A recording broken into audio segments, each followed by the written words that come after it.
तुमचा किराणा माल आरोग्याला घातक।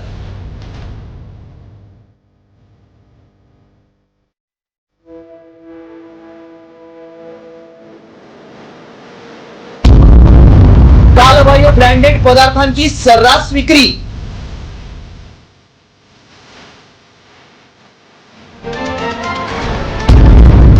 तारीख बदलून ग्राहकांच्या जीवाशी खेळ।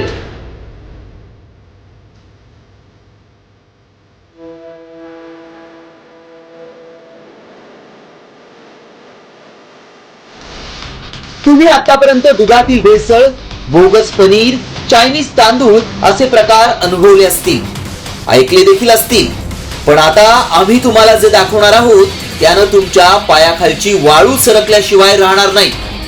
दुकानांमधून किंवा एखाद्या सुपरमार्केटमधून किराणा घेताना सावध रहा, कारण तुम्ही अगदी निर्धास्तपणे विकत घेत असलेले पॅकिंग मधील ब्रँडेड खाद्यपदार्थ कालबाह्य झालेले असू शकतात। कारण तुमच्या आरोग्याशी खेळण्याचा सर्रास प्रकार मुंबईत उघडकीस आलाय।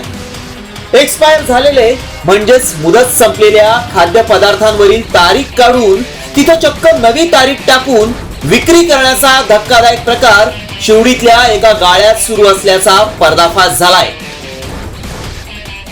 आणि या गाळ्यामधला जो काही मालक आहे तो वेगवेगळ्या ब्रँडची जी खाद्यपदार्थ आहेत, चॉकलेट्स वगैरे, तर ती त्यांची जी एक्सपायरी झालेली जी डेट आहे ती तो काढतोय आणि त्याच्यावर परत नवीन प्रिंटरच्या साह्याने परत नवीन डेट टाकतोय आणि ती मुंबईमध्ये वेगवेगळ्या दुकानांमध्ये, शॉप्समध्ये, रिटेलमध्ये तो विकत आहे।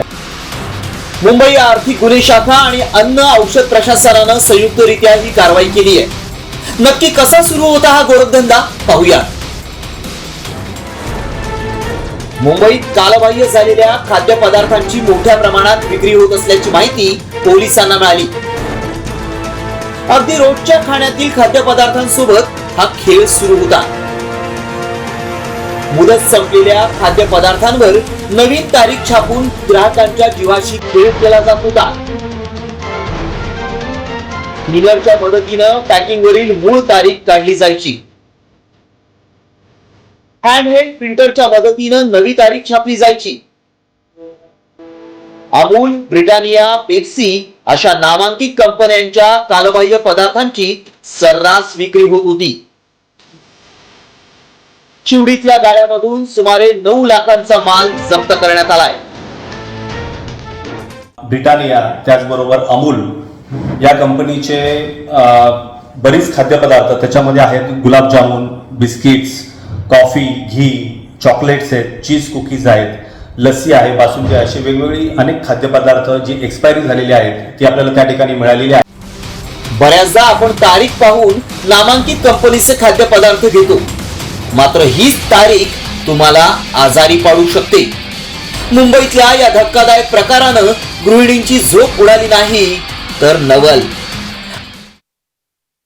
जोवर या नफेखोरांवर कठोरात कठोर शिक्षा करून त्यांना कायमची अद्दल घडवली जात नाही तोवर हे असं सुरूच राहणार। व्हिडिओ जर्नलिस्ट विक्रम सावंतसह सचिन गाड, साम टीव्ही,